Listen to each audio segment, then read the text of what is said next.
Vocês já ouviram falar sobre a COP30 que vai acontecer no Brasil nesse ano de 2025?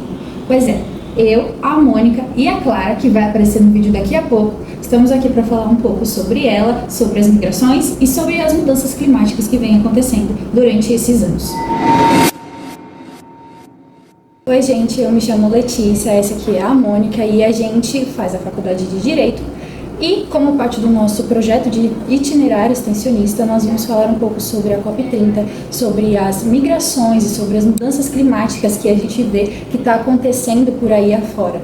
A gente vê o clima esquentando, a gente vê as chuvas caindo, as enchentes e muitas pessoas tendo que migrar de suas casas por causa dessas condições climáticas. A gente vai falar também sobre a COP30 que está chegando, vai acontecer em Belém nesse ano de 2025 e a gente vai receber a COP30 aqui no nosso país. Dessa edição da COP30, a gente espera que saiam muitos acordos internacionais, como o Pacto de Paris, para fazer um bem melhor as ODS e andar mais com as ODS, porque logo a gente chega em 2030 e muitas das ODS ainda não foram cumpridas ou muitas estão atrasadas ou regredindo ao que era antes. 2030 está chegando, o nosso clima está mudando, as coisas estão ficando mais quentes literalmente e a gente precisa de novos pactos internacionais, a gente precisa de novos acordos para que o clima do nosso país continue se estabelecendo de uma boa forma, para que as pessoas não percam as suas casas, para que as ilhas não afundem, para que as enchentes não acabem com as moradias, como a gente viu no Rio Grande do Sul no ano passado,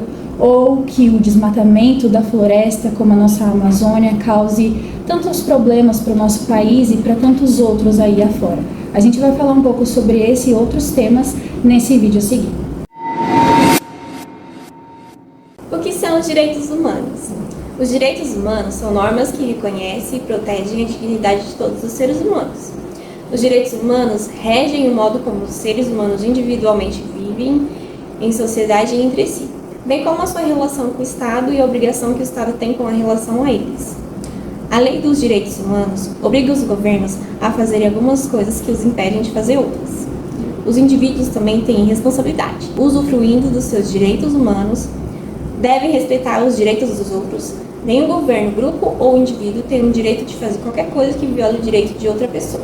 Os direitos humanos são universais e inalienáveis, como visto anteriormente. Portanto, todas as pessoas e qualquer nação têm direito a ele. Todos os direitos humanos apresentados possuem igualdade de importância, ou seja, não existe um direito superior ou inferior, nem a hierarquia de direitos, interdependência e interrelação. Esse princípio diz que alguns ou todos os direitos possuem interdependência e interrelação. Dessa forma, para que um direito seja cumprido, pode depender de outro. O direito à vida pode estar interligado com o direito à saúde e à educação. Em seguida, temos a igualdade e a não discriminação, que visa resguardar a integridade humana. Desse modo, como o indivíduo possui direitos independentes de sua raça, sexo, nação, idade, entre outras características explicadas pelos direitos humanos. Os direitos humanos também prevêem o direito à participação ativa e livre de cada pessoa. Dessa forma, as pessoas podem participar do desenvolvimento civil, econômico, político, social e cultural do país, podendo sempre contribuir e aproveitando dessa estrutura. Responsabilização e o Estado de Direito. Por fim, os princípios da responsabilização do Estado de Direito, onde possui o dever de cumprir as normas relacionadas aos direitos humanos. Quando essa responsabilidade não é cumprida, os cidadãos lesados possuem o direito de solicitar a devida reparação. Onde encontramos os direitos humanos? No dia a dia, muitos direitos fundamentais nos acompanham e nem sempre conhecemos as lutas percorridas para conquistá-los. E são muitos, sendo todos indivisíveis e interdependentes. O direito ao voto universal, à saúde gratuita, a se manifestar de forma contrária ou favorável a um determinado governo, de expressar livremente uma fé ou de direito de desfrutar férias remuneradas, da vacina contra o Covid-19 disponível gratuitamente nos centros de saúde e a mecanismo de combate à tortura de pessoas presas. Tudo isso faz parte de um amplo complexo sistema de direitos humanos que todas as pessoas devem ter acesso simplesmente por seres humanos. Na prática, são os direitos que garantem a nossa vida como indivíduos e sociedade. De que forma os direitos humanos são garantidos? A garantia vem por meio de acordos e tratados internacionais sobre direitos humanos, dos quais os países são signatários, e também legislações internas. No caso do Brasil, a Constituição de 1988 foi batizada de Constituição Cidadã, justamente por trazer aspectos de garantia de direito que a Constituição anterior não apresentava. Um exemplo de tratado internacional é a Convenção 169 sobre os povos indígenas e tribais da OIT, Organização Internacional do Trabalho. A Agência da ONU para a Questão do Trabalho, ratificado pelo Brasil de 2003, o documento determina que qualquer atividade com impacto de vida no território dos povos indígenas e tradicionais precisa passar por uma consulta livre, prévia e informada. E é um marco internacional que se aplica no Brasil. Internamente, a Constituição Federal assegura, por exemplo, a liberdade de crença e o livre exercício do culto. Portanto, prática de racismo religioso e intolerância religiosa devem ser rejeitadas e punidas. Assim, o que está previsto no texto constitucional e na legislação precisa ser cobrado pelo Estado. Hoje, 193 países são signatários da ONU. Isso significa que, entre outras coisas, eles devem garantir em seus territórios o respeito dos direitos básicos do cidadão. Não há uma maneira expressa e objetiva da organização fiscalizar ou regular o cumprimento dos direitos humanos, mas as legislações da maioria dos países ocidentais democráticos, bem como seus sistemas judiciários, recorrem aos artigos expressos na Declaração Universal dos Direitos Humanos para formularem seus textos legais e aplicarem suas decisões e medidas jurídicas. Por que não existe democracia sem direitos humanos? A democracia nasceu justamente do conceito de que as pessoas podem e devem ter o direito a participar de decisões políticas que afetam diretamente. Da mesma forma, nenhum governo pode ter o poder absoluto atingindo a forma discricionária com determinados grupos. Os direitos humanos determinam limites aos poderes do Estado à medida em que protegem liberdades fundamentais do cidadão e cidadãs. Sem direitos humanos, qualquer governo pode se tornar uma tirania. A COP30, que será realizada na Amazônia, reforça o papel do Brasil na luta contra a crise climática. Ações individuais e coletivas são essenciais para alcançar emissões líquidas zero até 2050.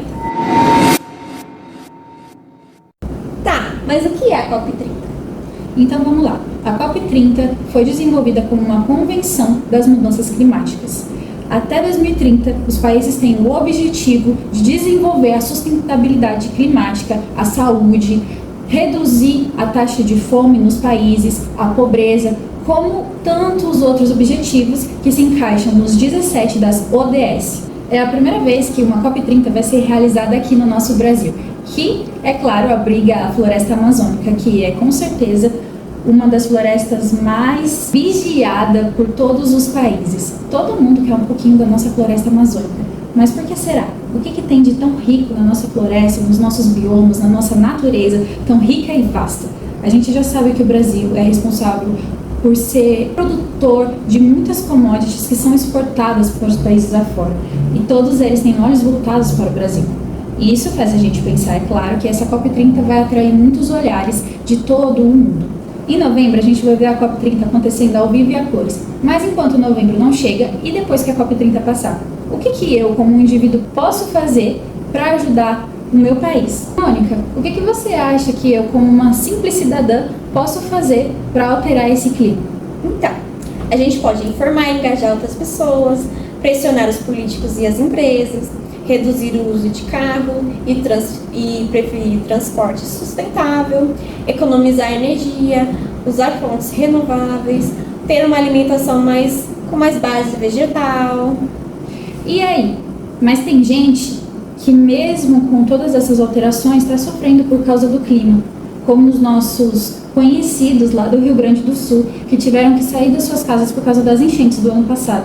O que acontece com essas pessoas que têm que migrar das suas casas por causa de uma catástrofe climática?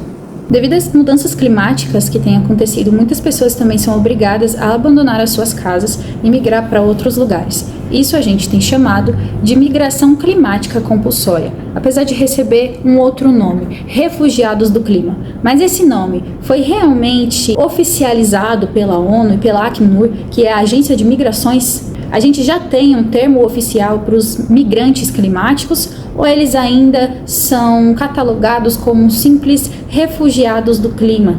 Ou será que nem isso? A gente tem os direitos humanos que se encaixam nesse novo padrão de refugiados? E eles são realmente refugiados ou vão ser considerados migrantes? São tantas perguntas ainda sem respostas e tantas respostas que a gente espera encontrar nessa COP30 que vai acontecer nesse ano de 2025.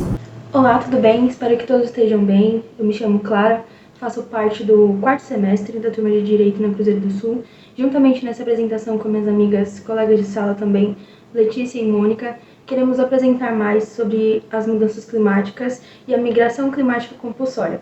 E eu vou estar falando sobre o tema das mudanças climáticas e da COP30.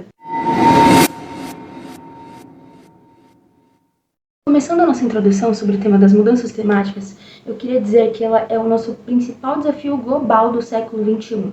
E que o planeta ele não precisa de nós é que precisamos dele. Porque as mudanças climáticas representam um dos maiores desafios enfrentados pela humanidade. Elas afetam o equilíbrio ambiental, social e econômico do planeta, exigindo ações imediatas e globais. Mas o que são as mudanças climáticas? Elas são alterações significativas e duradouras no clima da Terra, resultantes tanto de causas naturais quanto de atividades humanas. A principal causa atual é o aquecimento global, provocado pelo aumento dos gases do efeito estufa, o GEE. Desde a Revolução Industrial, a temperatura do planeta, a média, aumentou 1,2 graus Celsius. O painel intergovernamental sobre mudanças climáticas, o IPCC, alerta que ultrapassar 1,5 graus Celsius traria consequências severas e irreversíveis para o nosso planeta. Mas, claro, quais são as principais causas das mudanças climáticas? A primeira, queima de combustíveis fósseis, carvão, petróleo e gás natural para gerar energia e mover transportes. Segunda, o desmatamento, que reduz a capacidade de absorção de CO2 e altera o regime de chuva, gente. Isso atrapalha muito. Terceiro, agropecuária intensiva, especialmente criação de gado que libera metanol. Quarto, industrialização e urbanização descontroladas, com poluição e descarte incorreto de resíduos. 5. Consumo excessivo e produção em massa, que aumenta a demanda por energia e recursos naturais. Cientistas afirmam que 2023 foi o ano mais quente já registrado na história moderna. Quais são os efeitos e as consequências no mundo? Primeiro também, aumento do nível dos oceanos, ameaçando cidades costeiras. 2. Fenômenos externos, ondas de calor, secas prolongadas, tempestades violentas que a gente já vem vivendo, já vem presenciando. 3. Crise hídrica e alimentar devido à perda de produtividade agrícola. 4. Extinção de espécies e desequilíbrio dos ecossistemas. 5. Problemas sociais e sanitários, como migrações forçadas e aumento de doenças. 6. Impacto econômico, bilhões de dólares em perdas anuais por desastres climáticos. As mudanças climáticas não são um problema do futuro, são uma emergência do presente. Vamos falar um pouco sobre soluções. Eu vou trazer aqui algumas soluções e uns caminhos sustentáveis para que a gente possa reverter tudo isso. Quais são as ações necessárias? Primeira também, reduzir as emissões de gases do efeito estufa. Segunda, transição para energia limpa, ou seja, solar, eólica, hidrogênio verde. Terceira, reflorestamento e conservação de biomas, como a Amazônia. Quarta, mobilidade sustentável e incentivo ao transporte público. Quinta, educação ambiental e consumo consciente. Acordos internacionais, como o Acordo de Paris de 2015, que visa limitar o aquecimento a 1,5 graus Celsius. E cada pequena ação individual contribui para o impacto global positivo. Acabando o nosso tema sobre mudanças climáticas, vamos iniciar agora o nosso tema sobre a COP30, que é a Conferência do Clima da ONU no Brasil, que vai ser em Belém do Pará, aqui no Brasil, em 2025. Amazônia no centro do mundo. O futuro do clima passa por aqui também no Brasil, gente. A COP30 ela será um marco histórico, reunindo líderes globais, cientistas e organizações para discutir soluções e revisar compromissos climáticos assumidos por cada um dos países. O que é a COP30? A COP30 é a Conferência das Partes da ONU sobre Mudanças Climáticas, a UNFCCC, que anualmente, desde 1995, reúne quase 200 países e o principal fórum internacional de negociação climática. As COPs são responsáveis por grandes acordos globais, como o Protocolo de Kyoto de 1997, Acordo de Paris de 2015. Nela são definidas metas e reduções de emissões e planos financeiros climáticos. Como vai ser a COP30 aqui no Belém do Pará? Como ela vai acontecer? A data, novembro de 2025, local, cidade de Belém do Pará, às margens da Amazônia. Significado, a primeira COP30 realizada na floresta amazônica, considerada o pulmão do planeta. Participantes esperados, cerca de 50 mil pessoas, incluindo líderes mundiais, cientistas, ativistas e empresários. Quais serão os temas centrais? Proteção da Amazônia, redução do desmatamento, desenvolvimento sustentável da região, valorização das comunidades indígenas e ribeirinhas. A COP30 simboliza a união entre meio ambiente, justiça social e desenvolvimento sustentável. Qual é a importância global e a esperança da COP30? A COP30 será decisiva para definir o futuro climático da próxima década.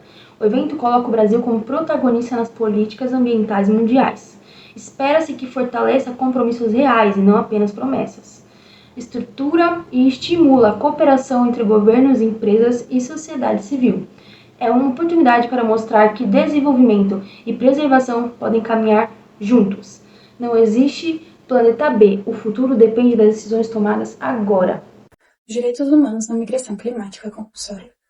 Quando falamos em migrações, estamos nos referindo ao deslocamento de pessoas de um lugar para o outro, seja dentro de um mesmo país ou atravessando fronteiras internacionais, com o objetivo de estabelecer uma nova residência. Essas migrações podem ocorrer por vontade própria, quando buscamos novas oportunidades, ou de forma forçada, quando somos obrigados a deixar nossas casas por motivos que fogem do nosso controle. Entre os fatores que impulsionam as migrações estão as questões econômicas, sociais, políticas, culturais e, mais recentemente, as ambientais, que é o foco da nossa conversa de hoje. Mas afinal, o que é ser um migrante? Um migrante é simplesmente alguém que muda de um lugar. Pode ser uma mudança interna dentro do mesmo país ou internacional. Quando uma pessoa sai do seu país, ela é chamada de emigrante. Quando entra em outro país, passa a ser imigrante. Agora, quando essa mudança não é por escolha, mas por necessidade, quando a vida, a segurança ou a integridade física estão ameaçadas, essa pessoa é chamada de refugiada. Também temos o termo estrangeiro, que é qualquer pessoa que não tenha a nacionalidade do país que está. Mas qual é a diferença de imigração voluntária e imigração forçada? É importante entender que a diferença entre migração voluntária e migração forçada, na verdade, na migração voluntária, o indivíduo decide se mudar em busca de algo melhor. Um novo emprego, mais segurança, acesso à educação, apenas uma mudança de estilo de vida. O exemplo são jovens que saem do país com vistos de intercâmbio ou programas de mobilidade. Já na migração forçada, não tem escolha. São pessoas que fogem das guerras, perseguições políticas, religiosas, étnicas, crises econômicas graves ou, aqui entra o tema central da nossa palestra, de desastres naturais e mudanças climáticas. Esses últimos casos deram origem ao termo migrantes climáticos. Refugiados climáticos. Atualmente, o direito internacional ainda não reconhece oficialmente os refugiados climáticos, porque lá na Convenção de Genebra, em 1951, eles definiram que vai proteger apenas quem foge por perseguição política, religiosa ou social, e não por motivos ambientais. Mesmo assim, milhares de pessoas no mundo já são forçadas a deixar suas casas por causa das enchentes, secas, furacões e elevação do nível do mar. Essas pessoas são chamadas de deslocados internos climáticos, quando permanecem dentro do próprio país, ou migrantes climáticos, quando atravessam as fronteiras. O termo refugiado ambiental também é usado de forma mais ampla para descrever quem foge de pressões pelo meio ambiente. O impacto das catástrofes ambientais. As mudanças climáticas intensificam os desastres naturais. Um exemplo muito conhecido é o incêndio da Califórnia, que destruiu casas, florestas e até mesmo propriedades de celebridades, e mostrou como eventos climáticos extremos estão se tornando cada vez mais comuns. Mas não é lá só nos Estados Unidos. O aumento da temperatura global causa secas prolongadas, ondas de calor, chuvas intensas, tempestades tropicais e o aumento do nível do mar. Esses fenômenos comprometem o acesso à água potável, à alimentação, à habitação e à segurança da população, e forçam milhões de pessoas a se deslocar em busca de sobrevivência. Então você pode se perguntar, onde vivem os futuros migrantes climáticos? Estudos indicam que os principais focos de migração climática até 2050 serão na África subsaariana e o sul da Ásia, América Latina e o Caribe. Na África subsaariana, estima-se que até 86 milhões de deslocados internos por conta das secas e das enchentes. Na América Latina, o número pode chegar até 17 milhões, e o Brasil é um dos países que mais sofrem com os deslocamentos internos causados por desastres ambientais. Cidades como São Paulo, Rio de Janeiro, Salvador, provavelmente receberão muitos desses migrantes. Impactos no Brasil. O Brasil já sente de forma direta os efeitos das mudanças climáticas. Nos últimos anos, tivemos as enchentes no sul, secas severas na Amazônia e ondas de calor extremos. Esse fenômeno não apenas destrói casas e cidades, mas também afeta a saúde pública, a agricultura, o abastecimento e a água e a economia. Eventos como o ocorrido no Rio Grande do Sul em 2024 mostraram como milhares de pessoas podem perder tudo de uma hora para outra. Por outro lado, o Brasil também contribui para o agravamento das mudanças climáticas. O desmatamento, as queimadas, especialmente na Amazônia e no Cerrado, liberam grande quantidade de gases do efeito estufa. A pecuária intensiva e o uso de combustíveis fósseis também ampliam o nosso problema. E aí você pode se perguntar, quem mais sofre com tudo isso? As mudanças climáticas não afetam todos da mesma forma.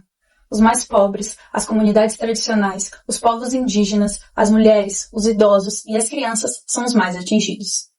Enquanto alguns países e grupos são os principais poluidores, outros, justamente os menos responsáveis, são os que mais sofrem as consequências. Esse desequilíbrio é chamado de injustiça climática. Na Amazônia, por exemplo, o garimpo ilegal e o desmatamento afetam diretamente a sobrevivência de povos como os Yanomami, ameaçados em sua segurança, na sua alimentação e na sua cultura. O processo migratório e os seus desafios. Quando falamos de migração, não falamos apenas de mudar de casa. Falamos de atravessar fronteiras, lidar com documentação, discriminação, preconceito e, infelizmente, muitas vezes com a violação dos direitos humanos. Muitos migrantes enfrentam jornadas perigosas sem um apoio adequado e acabam em situações de vulnerabilidade extrema.